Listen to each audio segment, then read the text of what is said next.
dalilnya gitu. Qala Rasulullah sallallahu alaihi wasallam, Rasulullah sallallahu alaihi wasallam niku ngendika, "Man akala aw syariba nasi'an." Sinten tiyange sing dahar utawa ngunjuk kok buru-buru kelalen karena lupa, fala yuftir, gak usah ngedot. Maksudnya begitu terima dia lanjutkan puasanya. Kenapa? Fa inna ma huwa rizqun razaqahullah, karena lupa makan itu adalah rezeki yang Allah karuniakan kepadanya.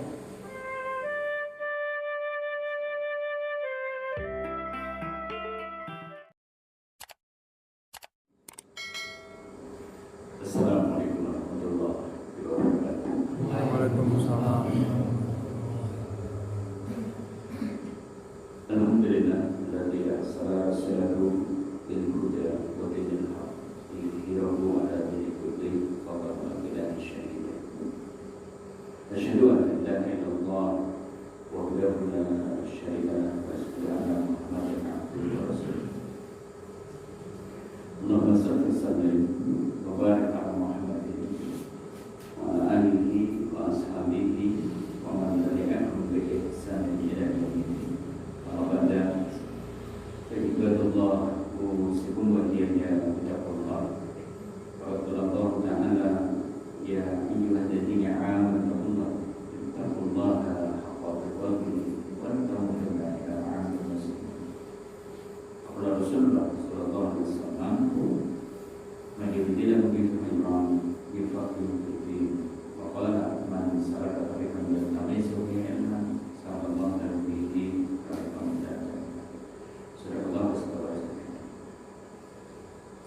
Bapak Ibu, kaum muslimin rahimakumullah. Ramadan kayaknya semakin mendekat. Tinggal hitungan mungkin 6 atau 7 hari lagi. Kita sudah masuk di hari ke-23.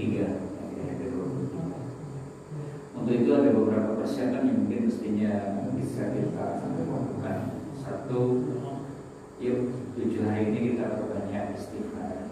Sekali lagi, dosa itu punya dampak buruk. Di antaranya adalah melemahkan hirah, sehingga kemudian kita tidak memiliki semangat untuk berbuat baik. Dosa juga melemahkan badan, sehingga mungkin kita tidak aktif ketika bertemu dengan Ramadan. Dosa juga membuat kita terhalang dari taatan-taatan yang sedang dilakukan. Nah, maka di bulan Sya'ban ini, di ujungnya ayo kita perbaiki kita perbanyak istighfar supaya nanti masuk Ramadan Allah tidak menghukum kita dengan dosa yang kita perbuat dengan tadi badan lemah, hirah atau semangatnya kendor, sehingga kita bisa kencang berbuat baik. Ini satu. Termasuk juga yuk kita berbanyak amal soleh di hari-hari ini, karena ada satu kaidah penting. Inna min sayyi'atil hasanah tabada. Di antara balasan ketika seseorang itu berbuat baik, maka Allah itu akan memudahkan kita melakukan kebajikan selanjutnya.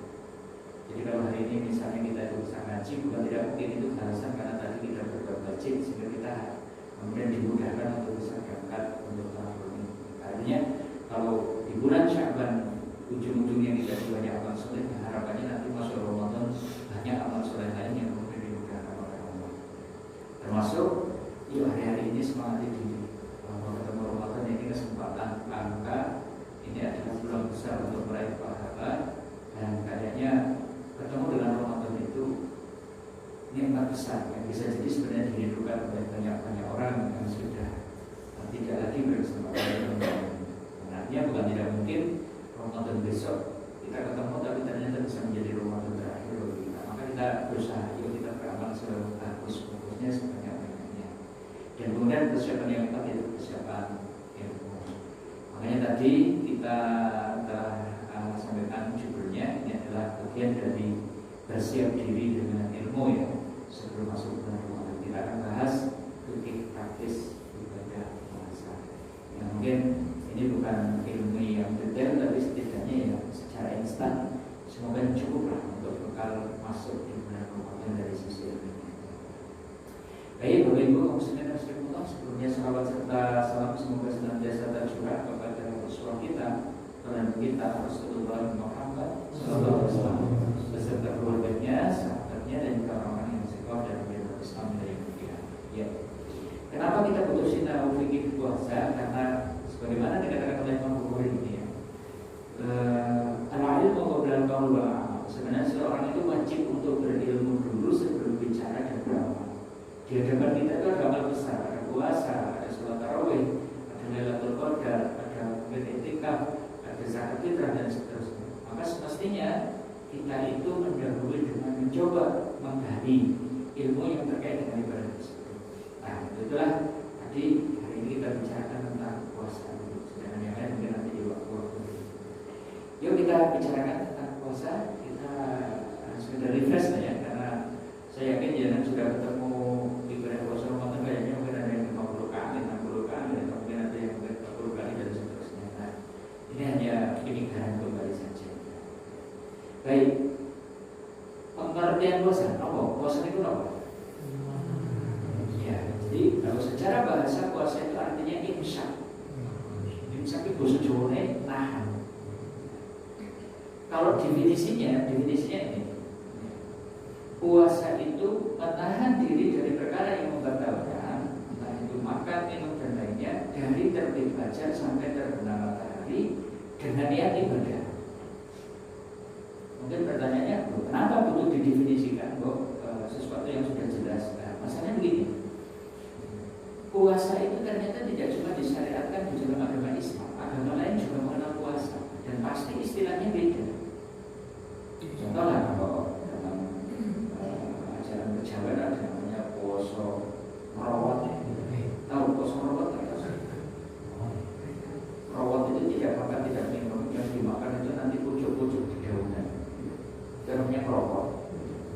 Ada lagi beruang, kosong beruang, tidak makan, tidak minum, tinggalnya itu di bawah dipan. Nah, kolong dipan. Kalau zaman dulu ya di dalam dipan. Zaman saya kuliah dulu ada teman yang beruang sampai 40 hari gitu. Itu sudah ngumpet dengan jeruk-jeruk. Kuliah loh dari, tapi ya buat saya segala. Kemudian juga mungkin ada istilah itu kosong putih. Mungkin kenal, tahu? Puasa tidak makan kecuali yang putih-putih, kerupuk, gitu kan, kapur, susu, yang putih-putih. Ada lagi apa? Mati geni, kosong mati geni. Berarti apa?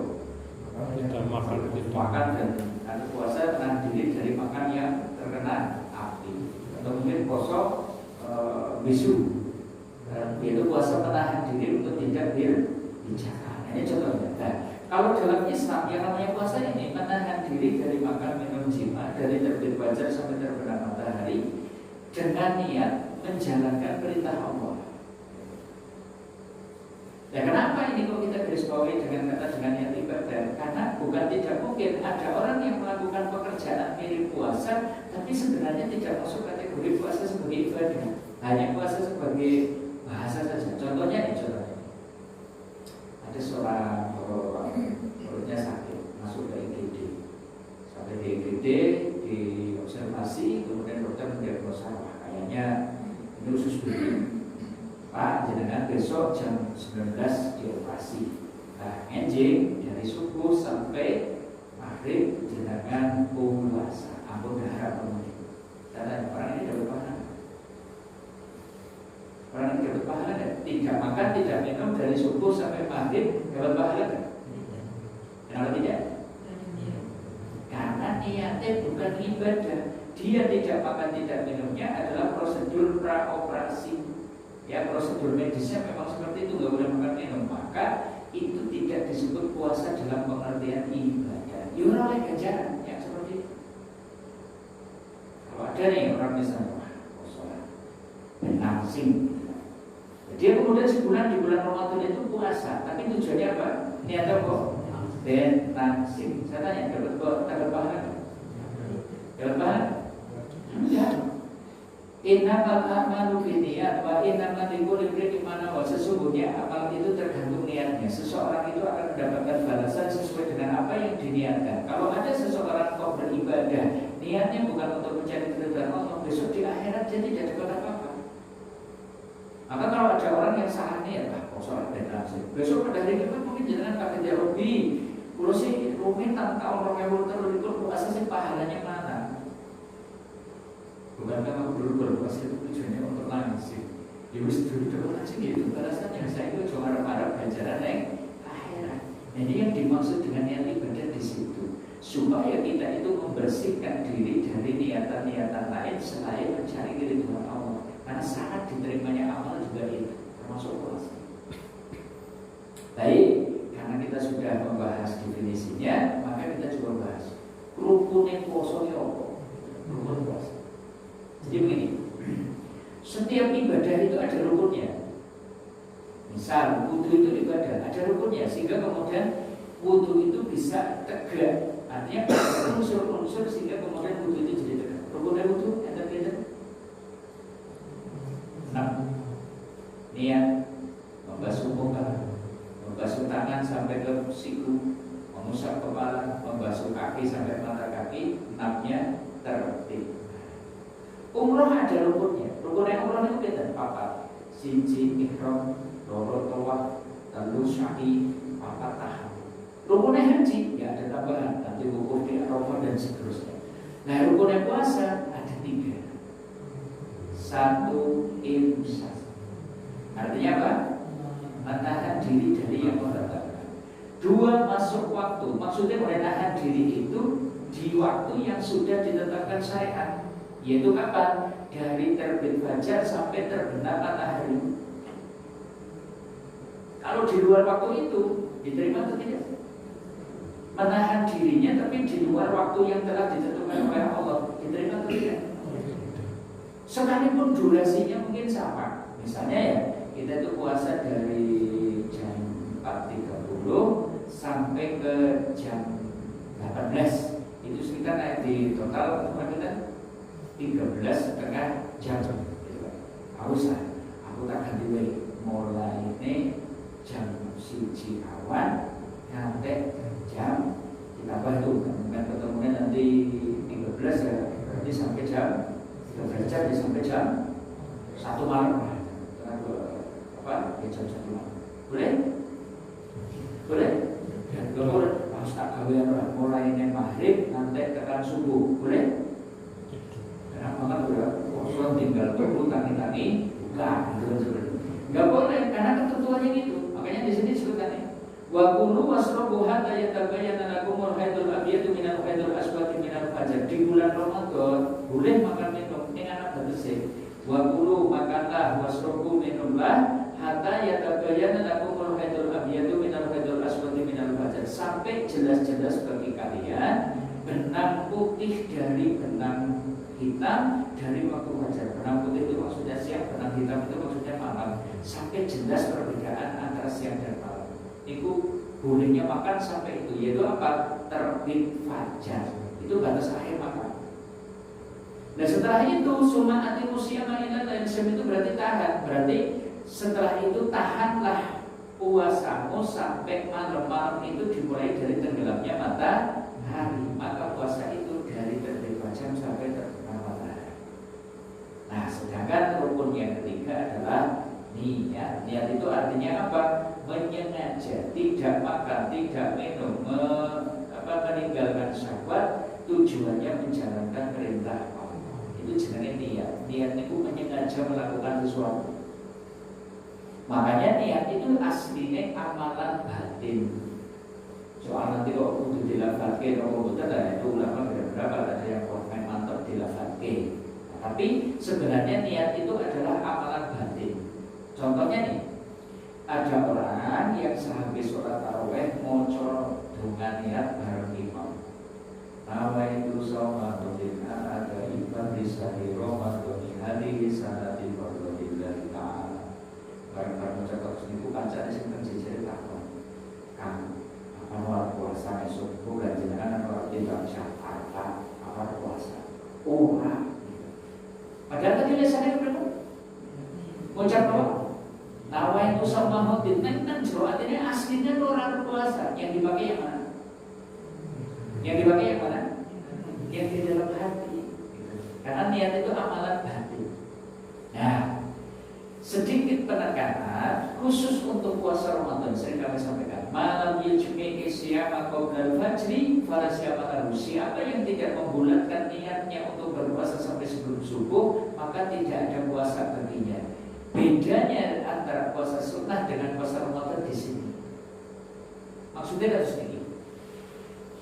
Kalau puasa sunnah, Senin Kamis misalnya, ada orang, misalnya seorang suami itu pagi-pagi itu sibuk nih bersih-bersih rumah, nandur kembang nengkot, pekerjaan itu ngantek jam 9. Jam 9 itu merosot kali. Ajeng kapan tahu bojone gede.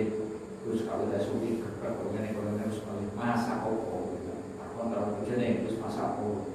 Bojone bangal gitu. Masak beras ora. Jam 9 beras kok masak. Jadi kebetulan suaminya itu tipikalnya lembut, dia terus bilang pada istrinya, terus kalau masak dino ini aku anak poso.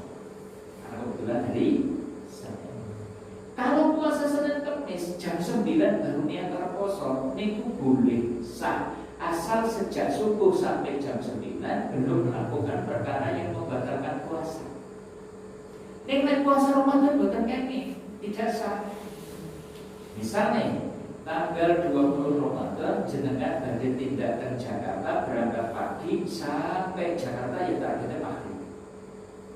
Malam harinya jenengan sholat tarawih aja ngocok dengan niatnya wong. Nawa itu sama hotin dan seterusnya. Nek jero ati jane gojek gaji. Sesuk poso ya. Poso pokoknya abon sebab perjalanan jauh dari Banjar sampai ke Jakarta. Nek ora poso memben yang utang diri rasanya bingung dia puasa enggak sampai subuh lewat masih ragu-ragu puasa enggak sampai jam 7 tiket Sinar Jaya itu berangkat, dia kemudian tidak makan, tidak minum dan seterusnya sampai Jakarta itu maghrib. Fala siamarahu, orang itu tidak sah puasanya. Saya dipahami? Kenapa tidak sah puasanya? Karena tidak berniat sampai sebelum subuh. Nah, bedanya puasa Ramadan dari puasa sunat kan itu. Puasa sunat jangan jam 1 itu baru niat, bisa jam 1 siang. Asal dari jam subuh sampai jam 1 itu memang belum melakukan perkara yang membatalkan puasa, sah-sah saja. Ini Ramadan. Baik, ini rukun puasa. Sekarang kita bahas pundi to dalil wajib puasa Ramadan. Nah, puasa Ramadan itu diwajibkan berdasarkan Al-Quran dan As-Sunnah. Nah, Al-Quran waktu sebut bakal cek apal surat Al-Baqarah 18. Ya ayyuhalladzina amanu kutiba alaikumus syiyamu kama kutiba alal ladzina min qablikum la'allakum tattaqun. Mana nih kalimat yang menunjukkan wajibnya ini? Wahai orang-orang yang beriman, di sini ada kata kutiba. Banyak nih perintah di dalam Al-Quran ini, banyak perintah ini, perintah itu. Tapi kalau perintahnya pakai kata kutiba, ini menunjukkan akan wajibnya. Dan kutiba nopo? Kutiba alaikumus syiyam, wajib kanggo sira kan puasa. Berarti puasa itu hukumnya wajib. Nah, kaitannya dengan Ramadan, karena disebutkan di ayat selanjutnya. Syahrul Ramadana unzila fil Qur'an. Berarti sing wajib niku puasa bulan Ramadan. Ini kalau di dalam Al-Qur'an. Kalau di dalam As-Sunnah banyak dalil atau hadis yang menyebutkan wajibnya puasa Ramadan. Salah satunya ini. Karena jelas banget ini menunjukkan bahwa puasa Ramadan itu wajib. Begini ceritanya. Anak Arabiyah ja'a ila Rasulullah sallallahu alaihi wasallam. Bahwasanya ada seorang Arab Badui pinagih kalian Rasulullah sallallahu alaihi wasallam sa'ir ra'si. Rambutnya kusut. Maka dia itu kemudian bertanya, ya Rasulullah, akhbirni mada faradallahu alayya minas shalah. Ya Rasulullah, tolong tunjukkan kepadaku sholat apa sih yang Allah fardukan atas diriku. Maka dijawab oleh Nabi, as-sholawatil khamsa, sholat sing 5 waktu. Berarti sholat sing wajib itu apa? Subuh, zuhur, asar, maghrib, isya. Illa anta tawana syai'a, kecuali kamu mau menambah yang sunnah. Berarti selain yang 5 waktu itu sholat hukumnya sunnah. Tahajud sunnah, duha sunnah, qobliyah ba'diyah sunnah dan seterusnya. Nah, orang ini bertanya lagi, ya, akhbirni ma faradallahu alayya minas syiyam, ya Rasulullah, tunjukkan padaku puasa apa sih yang Allah wajibkan kepadaku. Nah, Nabi ini mulai dengan dikau. Ramadan sing diwajibke kuwi puasa ing bulan Ramadan. Nah, jelas banget. Oh, berarti puasa Ramadan itu hukumnya wajib. Ila akata wa asy'a, kecuali kamu mau nambah yang sunnah. Berarti selain yang Ramadan itu sunnah. Puasa Arafah sunnah, puasa Asyura sunnah, Senin Kamis sunnah, Ayyamul Bid sunnah, Daud sunnah. Si wajib itu puasa. Nah, dari dua dalil itu baik di dalam Al-Quran maupun As-Sunnah, maka para ulama ijma sing jenenge puasa Ramadan niku hukumnya wajib. Kalau ada orang kok mengingkari akan wajibnya, dia telah kafir. Kalau ada orang meninggalkannya tanpa udzur, jangan sing ngakoni nek puasa Ramadan itu wajib. Orang udzur dia itu kemudian tidak berpuasa, itu fasik, berarti dia telah melakukan dosa besar. Bahkan andai ada orang yang meninggalkan puasa Ramadan tanpa udzur, maka dia tidak akan bisa menebus sekalipun puasa sepanjang tahun. Nah, kemudian orang nenten tidak ada rusak kok mengenai puasa Ramadan wis luar di surat Al-Sartan itu sepanjang tahun itu tidak akan diterima. Ini menunjukkan tingginya kedudukan ibadah puasa di dalam agama kita. Baik, Bapak Ibu, sekarang apakah semua orang wajib puasa? Wajib puasa semua orang? Tidak. Yang wajib puasa yang memenuhi syarat. Kalau tidak memenuhi syarat tidak wajib. Dan syarat orang itu jadi wajib puasa itu nopo? Satu, Muslim. Berarti ada buatan Muslim wajib puasa tidak? Kalau bukan seorang Muslim wajib puasa atau tidak? Tidak. Dia seorang Muslim dong berpuasa. Ada yang menyesal? Menyesal dari orang Islam itu misalnya, gitu. Karena diwajibkan puasa ya, menyesal silakan tinggalkan gitu. Jadi yang wajib puasa gimana? Satu apa? Muslim. Makanya nanti nggak usah pusing nih kalau bulan Ramadan jangan tidak pasar belajar, saya aku ngaji dawat, aku ngaji bakso, orang usah bingung. Kenapa? Oh mungkin mereka bukan orang Islam. Sebab saya wajib puasa itu Muslim. Bukan Ustaz kalau kenal itu yang perumahan operator kok misalnya gitu. Ya mungkin anda tidak berakal. Sebab si wajib puasa itu apa?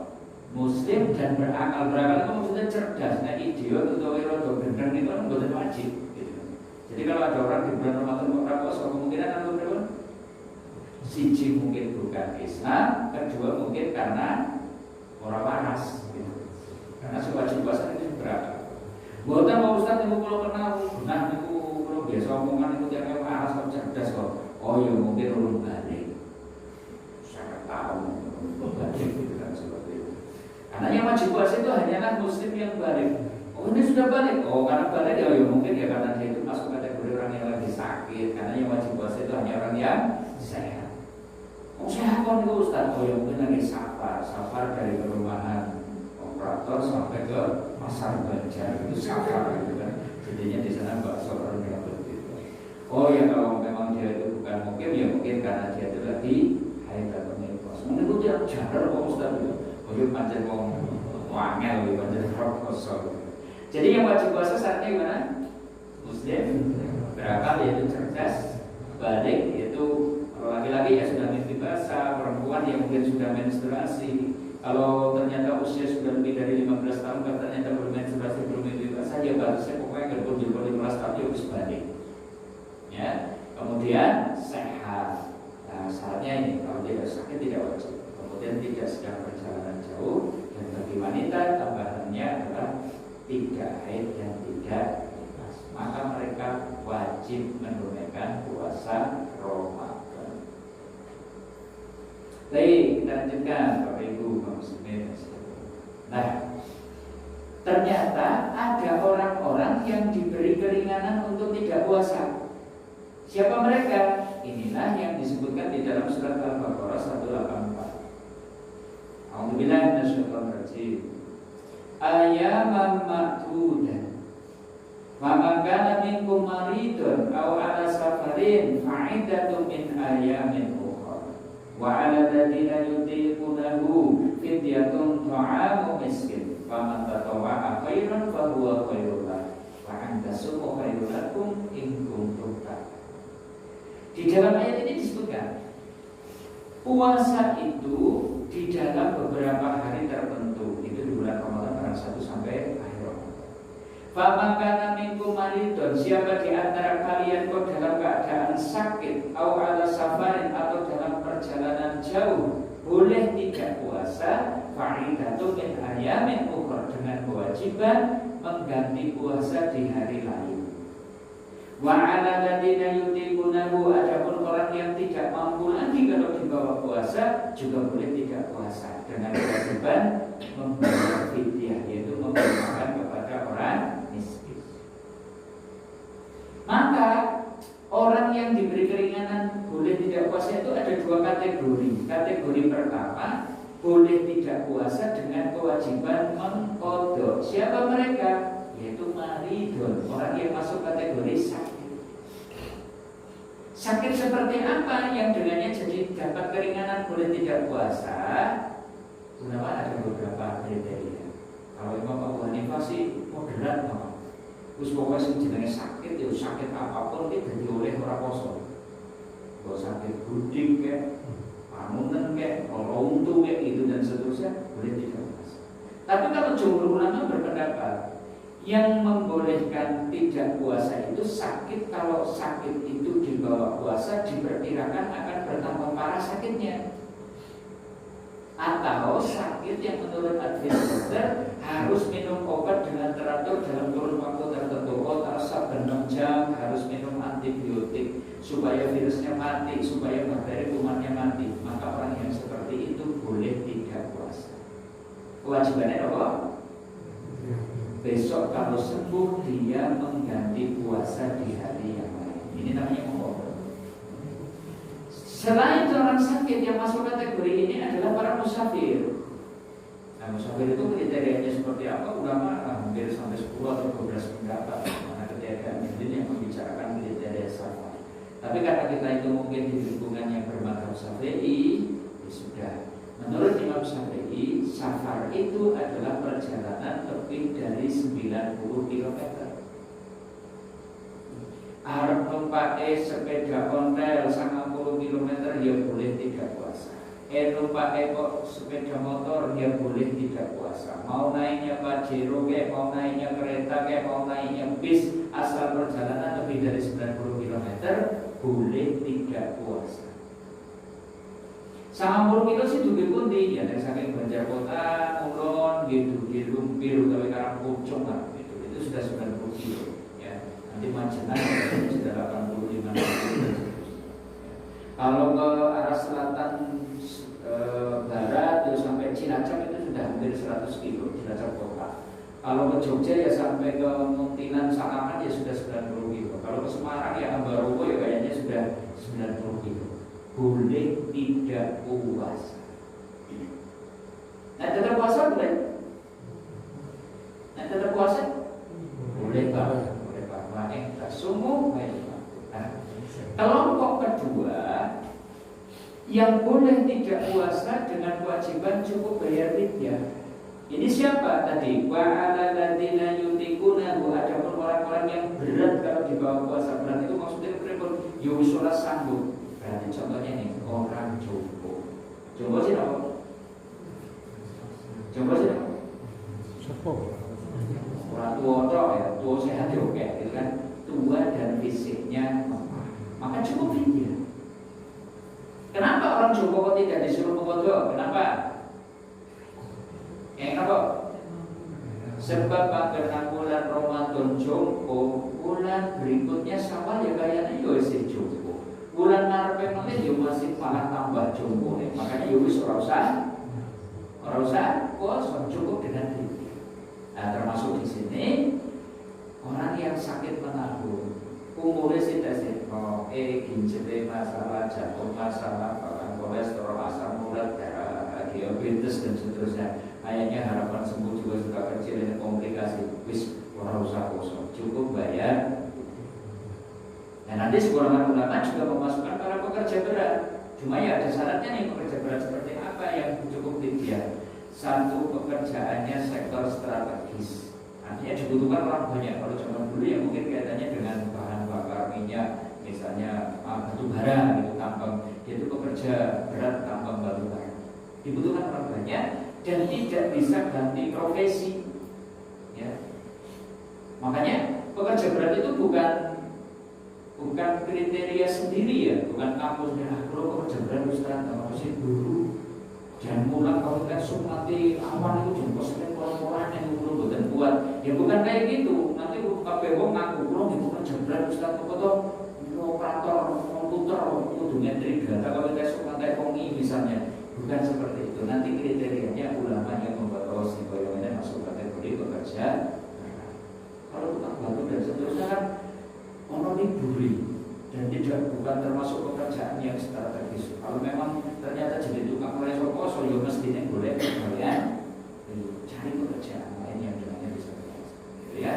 Dan kemudian masuk dalam kriteria ini menurut Ibnu Abbas wanita hamil dan menyusui. Sekalipun kalau pendapat Imam Syafi'i wanita hamil dan menyusui itu lebih dominan ikut di sini, karena dia itu berpendapat wanita hamil dan menyusui kok tidak puasa karena takut akan kesehatan dirinya, kewajibannya kotor karena dianggap mirip orang sakit.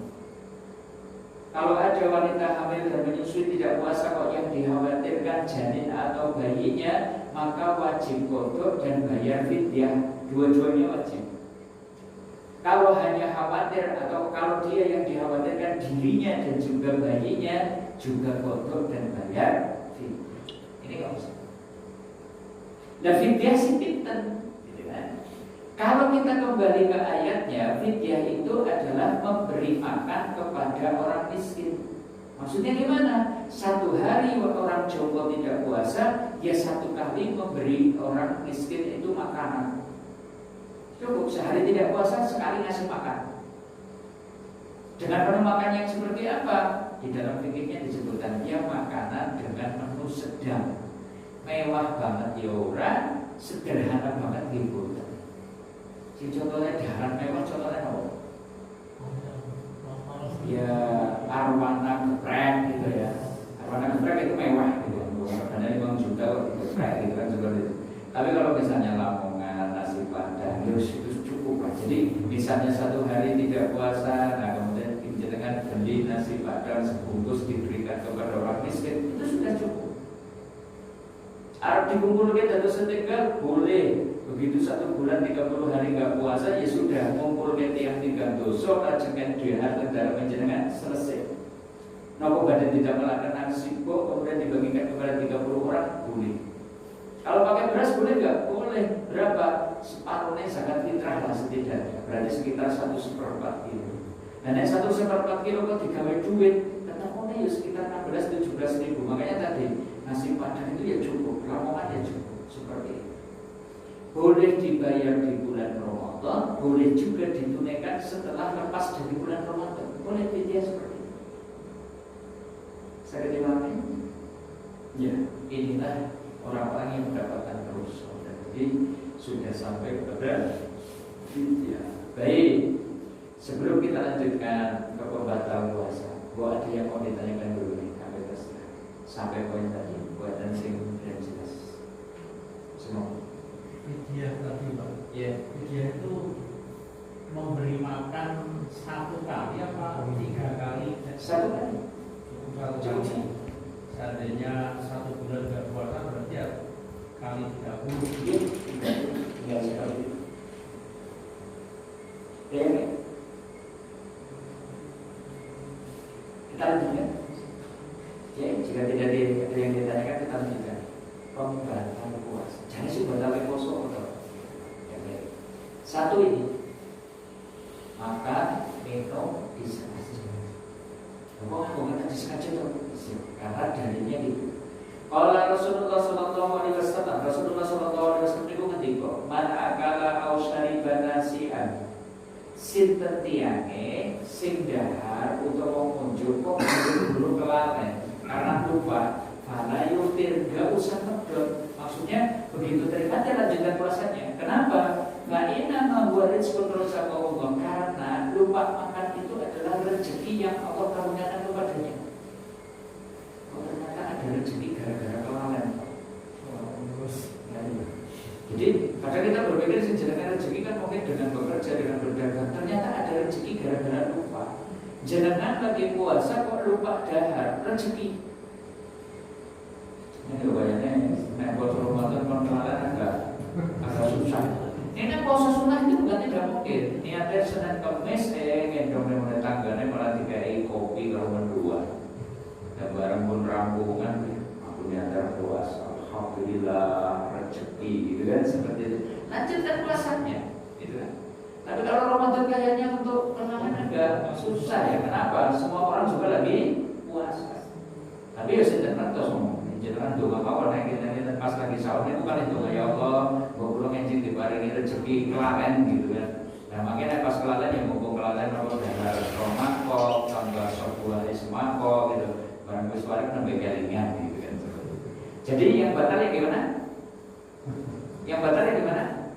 Makan, minum disengaja, gitu kan? Karena Nabi menyebutkan, oh lupa makan itu ternyata bisa jadi rezeki. Allah rezekikan kepada kita. Gitu kan? Ini satu, dua pembatalan kedua nih, muntah disengaja. Ya. Man dara'ahul qai'u falaisa 'alaihi qada'un. Siapa yang didesak muntah, enggak usah medot, artinya lanjutkan puasanya. Didesak muntah. Contoh kalau tahu numpak mobil, jalurnya itu kali bening, lewat Wanayasa jalurnya kelak-kelok, sepanjang perjalanan buah, batal enggak? Karena didesak muntah tidak batal. Tapi waman istaqa'a dan siapa yang ternyata sengaja muntah, fal yakti wajib baginya mengqadha puasanya. Oh berarti puasanya dianggap batal. Ini menjadi pendapatnya Sufyan Ats-Tsauri, ini menjadi pendapatnya Imam Asy-Syafi'i, ini menjadi pendapatnya Imam Ahmad dan juga Ishaq. Tapi tidak sedikit di antara ulama berpendapat hadis ini dhaif, tidak sampai derajat sahih. Makanya baik muntah disengaja maupun tidak disengaja tidak membatalkan puasa.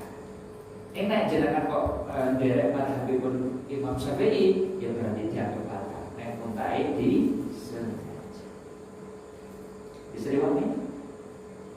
Oke, ini yang kedua. Yang ketiga, pembatal puasa yang ketiga, bersenggama atau jima. Ada bujang di sini. Mana yang berbujang ini? Kita definisikan karena ini kita bicara fikih. Bersenggama sih apa? Jima sih apa? Paham? Bisa dipahami? Karena saya jelaskan gitu. Bisa dipahami? Bisa, oke. Tapi saya butuh pendefinisian batasan. Jadi begini, jima itu maksudnya apa? Berhubungan badan itu maksudnya apa? Ketika hikmat laki-laki dan perempuan bertemu sebagaimana tiba masuk ke dalam sumur, maka puasanya batal. Sekalipun tidak selesai, sekalipun mungkin tidak sampai keluar, gitu kan? Tapi kok timba sudah masuk ke dalam sumur, puasanya batal. Itu yang kita maksud. Dan batal dengan bersenggama itu dosa ada dendanya. Yuk kita coba baca hadisnya. Disebutkan di dalam Sahih Bukhari. Ja'a rajulun ila Nabi sallallahu alaihi wasallam. Ada seorang laki-laki datang kepada Nabi sallallahu alaihi wasallam. Dia langsung bertanya, Innal akhira waqa'a ala imra'atihi fi Ramadan. Ya Rasulullah, kula ketiwasan iki. Geluweh kali bojo kula malah bablas. Paham ya? Awalnya sekedar gelweh nih, tapi ternyata bablas. Apa yang kemudian Nabi ketika atajidu man tuhariru raqabah. Puasa kamu batal, wajib qadha. Kamu bebaskan budak. Jadi tebusannya itu dendanya memperdekakan budak. Memperdekakan budak segimana? Dulu orang itu kan salah satu aset yang dimiliki. Nah, wong sugih itu duwe budak. Budak itu didapat dengan apa? Bisa karena menaklukkan suatu negeri sehingga kemudian anak dan perempuannya jadi budak. Bisa juga dengan cara beli. Budak itu ya mungkin ada yang harganya 1 miliar, 100 juta, ada yang mungkin puluhan juta, atau yang lebih murah dari itu, tergantung nanti kondisi si budak itu tadi. Dan tebusan ketika orang itu membatalkan puasa dengan bersenggama, tebusannya membebaskan budak, memerdekakan budak. Nah, orang ini jawab, tiang tinggi wau. Mungkin gue ada ya Rasulullah, mungkin tiang melarat kok gitu. Ya wis, nek ora iso membebaskan budak, Nabi aja memberi alternatif kedua. Fatastati'u an tasuma syahraini mutatabi'ain. Kamu sanggup gak kalau kamu itu puasa 2 bulan berturut-turut? Nah, ini aku tetap dulu. Jendana nih puasa nih batal orang terima mengkodok nih kudu puasa 2 bulan berturut-turut. Orang iso dicicil telung dino pisan, mau biar poso dan seterusnya bisa 2 bulan berturut-turut. Makanya saya kami sampaikan, kita dari jadi pengantin, ojo nek bulan Sya'ban. Abot resikonya abot. Pengantin anyar kok nek bulan Ramadan dulu. Kalau nanti itu berbeda malah jadinya abot. Makanya kalau mau nikah anak bulan-bulan Syawal nanti jalan terus langsung 12 orang masalah. Gitu. Ini bulan Syawal itu resiko ketemu dengan Ramadan kok ini mau gitu kan. Sampai itu batal gara-gara bersengkama jadinya. Lah orang ini menjawab, aduh, kalau betul sanggup ya Rasulullah naikkan puasa itu 2 bulan berturut-turut. Nah, Nabi kan ketika malah ya wis, nek ora sanggup puasa 2 bulan, apa tajidu matut imu bihi sitina miskinan. Kamu sanggup enggak memberi makan kepada 60 fakir miskin? Ini jeda ketiga. Jadi memberi makan kepada 60 fakir.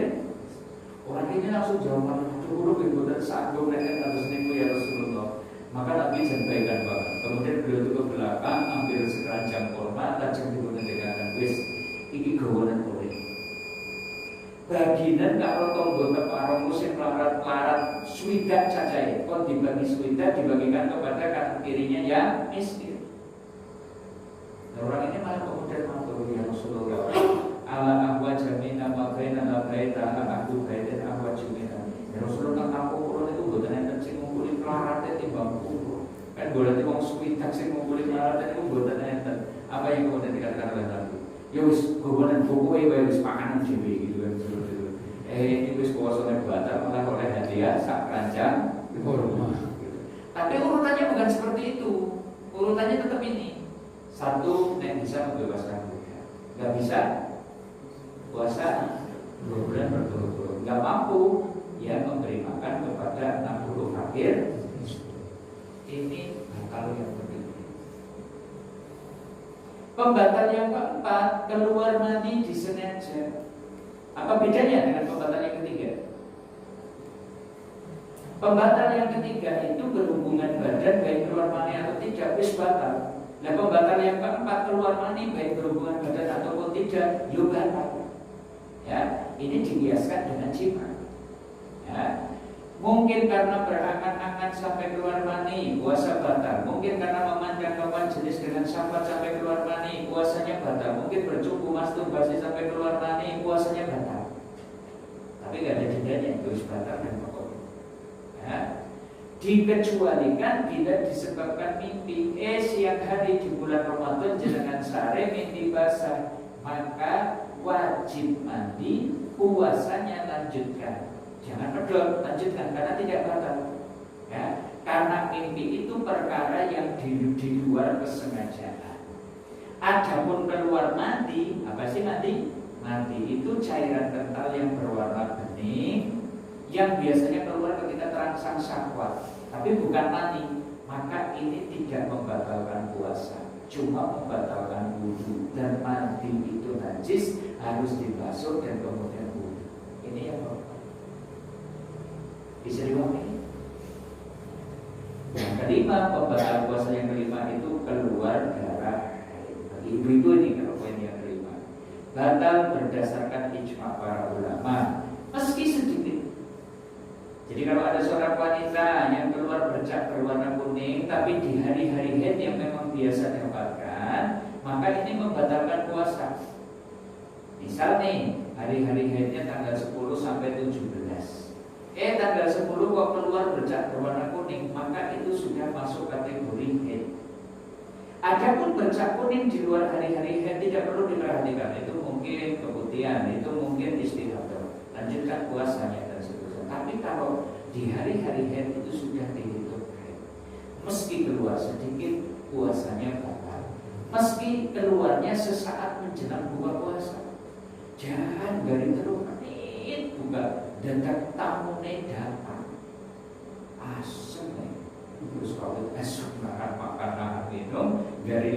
gimana? Datang kurang gitu dan seterusnya. Wes lah, mungkin aku nyari utangnya 5 menit baik gitu. 5 menit atau 1 hari? Ya 1 hari dihitung batal. Ini kaitannya dengan. Nah yang keenam ini pembatal kontemporer nih. Jenengan mendapatkan transfusi darah puasa batal. Jenengan mendapatkan suntikan infus puasa batal. Ingat, suntikan kontrasepsi, suntikan vaksin, suntikan bius karena perawatan gigi dan seterusnya tidak membatalkan puasa. Kemudian niat berbuka itu membatalkan puasa. Maksudnya, aku udah baik, gitu misalnya seperti itu. Ini membatalkan puasa. Termasuk ini, memasukkan sesuatu memenuhi jalan makanan itu juga. Misal kita periksa ke dokter, ternyata dilakukan endoskopi. Endoskopi itu kan dimasukkan serangkaian isi kamera untuk mengetahui penyakit di usus atau di lambung kita. Sekalipun bukan makanan, puasa kita batal. Ini harus kita pembatal puasa. Sebelum kita akhiri, mungkin ada yang perlu ditanyakan tadi atau bersama. Kayaknya ini jumpa terakhir lagi sebelum Ramadan. Makanya monggo buat ada orang yang untuk didiskusikan dan dengan Ramadan. Ayo bersama.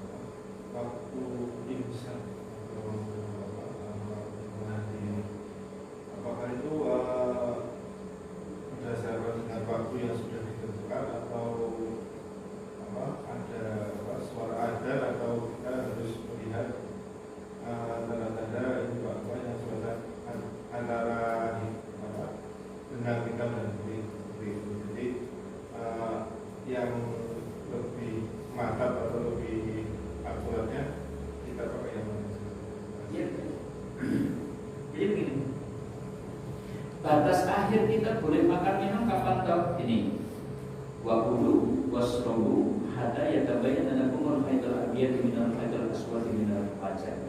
Silakan makan, silakan minum sampai jelas-jelas bagi kalian antara benang putih dan benang hitam dari waktu fajar. Sama sekali ini bukan perintah suruh kita bawa benang putih sama benang hitam di dalam putih. Bukan. Benang hitam itu malam, benang putih itu siang. Itu hanya penggambaran saja. Bedanya malam sama siang itu apa? Disitulah ada waktu namanya waktu sahur, waktu perbedaan antara malam dan siang. Namanya terbit fajar. Dan berarti batas akhir kita boleh makan minum itu kapan? Terbit fajar. Ya terbit fajar itu ditandai dengan apa? Ditandai dengan masuknya waktu subuh. Biasanya ditandai dengan adzan subuh. Jadi batas akhirnya adzan subuh. Dan yang 10 menit komponen kan sing ngomong kayak imsak. Boleh makan enggak? Boleh makan enggak? Boleh makan. Bahkan kalau kita itu mau ukur, para sahabat itu ada yang bertanya, ya. Berapa sih jarak antara sholat subuh dengan sahurnya Nabi SAW? Ternyata sahabat itu ngendika Qadru khamsina ayat. Kayane cukup gue maca 50 ayat. Saya tanya, kalau kita baca 50 ayat butuh waktu berapa lama? 15 menit kayaknya. 20 menit itu kita bisa dapat 50 ayat. 20 menit. Berarti nek 20 menit dari subuh, berarti nek saniki subuh ini jam 4 lebih berapa sekarang? 31. Ya kan? 4 lebih 30. Maka sebenarnya waktu sahur terbaik itu jam 4 lebih 10 sampai subuh. Dan ternyata jam 4 lebih seberapa kok justru itu waktu terbagus untuk sahur. Bisa dipahami? Seperti itu, jadi gak sabar. Imsak langsung bergerak. Bahkan sini pun mau dilepeh itu kan sudah. Jangan aja silakan selesaikan minumnya. Ini dia sepatu terus rombongan kayak gitu dan seterusnya ya sudah sepatu deh. Tapi tenang dan seterusnya. Batas akhirnya adalah ada. Nek adanya tepat waktu. Nek muadzinnya mulur yo jadi tulis. Wong benar ini harganya itu harus punjul wah lumayan makan minum ini gitu kan. Ya batasnya ya tadi datangnya waktu subuh tertib aja. Begitu. Ada yang lain? Cukup? Ya baik, sementara mungkin ini dulu. Nanti ada hal yang lain yang boleh bisa dibahas di lain waktu atau di majelis-majelis yang lain. Yang jelas kita berharap nih waktu yang tinggal 7 atau 6 hari ini semoga Allah masih memberi rezeki kita ketemu dengan Allah. Semoga kita diberkahi yuswa, diberi sehat, semoga juga diberi sehat rohani kita, semoga kita itu semangat beramal di bulan Ramadan. Siap? Terus pokoknya semangat. Dan satu lagi ini tambahan pengumuman ini. Insya Allah Ahad besok kami mengadakan pengajian jelang Ramadan di Al-Qamar Center. Nah, kami bermaksud mengundang panjenengan sami budi ramu. Besok Okdale Beijing dinten Ahad tanggal 19 Maret jam tengah seduluso. Insya Allah yang akan diparing tausiah Ustaz Abu Umar Abdillah saking Suro. Beliau itu penulis hebat Pak, insya Allah itu penulis hebat. Ya tujuannya satu nyambung silaturahmi. Insya Allah dari majelis-majelis yang biasa kita isi kita undang semua untuk hadir. Nah, semoga nanti bisa menjalin persaudaraan di antara majelis yang kenal kopi, singkang kunjung beduk, singkang kali tengah, singkang karangan, yang jadi semsokan nanti dan seterusnya kita undang semua. Sebelum mengenai persaudaraan kapan? Ahad Beijing jam tengah sosial dulu. Besok Al-Qamar saja. Dereng nanti, pakai hampir itu nios rumah makan Sari Rahayu 4. Ada jalan tengah sawah. Nanti setelah jembatan itu ada lampu menuju Al-Qamar Center ya, nanti masuk di situ. Agak sepeda motor nih bisa tubuh gilar-gilar ke selatan 150 meter, nanti juga bisa masuk sampai ke Al-Qamar. Namun menghadap kamu ini sekedar undangan menghubungi berbagai kesempatan seperti ini. Saking kamu mengasih kita mengkasihkan di doa kafaratul majlis. Bismillahirrahmanirrahim. Subhanallah wa bihamdika asyhadu an la ilaha illa anta astaghfiruka wa atubu ilaik. Sallallahu alaihi wa sallam. Assalamualaikum warahmatullahi wabarakatuh. Waalaikumsalam warahmatullahi wabarakatuh.